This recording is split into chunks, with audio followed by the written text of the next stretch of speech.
Good morning children. நம்ம இப்போ கொடை செய்ய போகிறோம். அந்த கொடை செஞ்சிங்கன்னா நீங்கள் ஷோகேஸில் வச்சு அழகு பார்த்துக்கலாம். பூஜை ரூமில் நீங்கள் சாமிக்கிட்ட வச்சு அதை கொடையை வச்சு சாமியை கீழே வச்சு அழகாக வச்சுக்கலாம். இப்போ நம்ம இந்த கொடை செய்கிறதுக்கு தேவையான பொருட்கள் கடையில் கிடைக்கிது, ஃபேன்சி ஸ்டோர்ஸ் எல்லாம். கொடை கம்பி, உள்ளன் நூல், அதை டெக்கரேஷன் பண்ணுறதுக்கு bell, golden leaves, golden beads, Fevibond ஓட்டுறதுக்கு. உள்ளன் நூலை எடுத்து ஒரு கம்பிக்கு நடுவில் வச்சு ஒரு 2 நாட்டு போட்டுட்டு அதுக்கப்புறம் உள்ளன் நூலை கம்பியோட மேல் பகுதியிலேருந்து கீழ்ப்பகுதிக்கு, மேல் பகுதியிலேருந்து கீழ்ப்பகுதிக்கு ஒரு சுற்றி அடுத்த கம்பிக்கு மேல் பகுதியிலேருந்து கீழ்ப்பகுதிக்கு.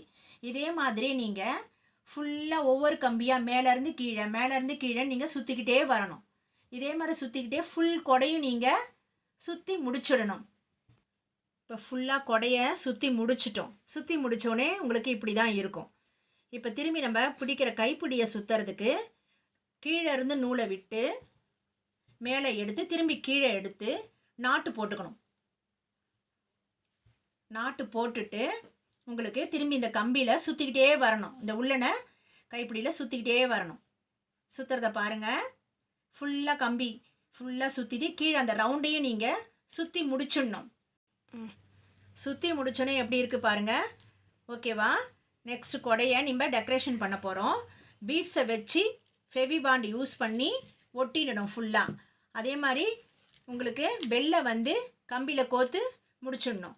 லீவ்ஸை அழகாக டெக்கரேஷன் பண்ணிடணும். இதே மாதிரி நீங்கள் கொடை கம்பி வாங்கி வீட்டில் செஞ்சு எனக்கு போஸ்ட் பண்ணுங்கள். Okay, thank you children.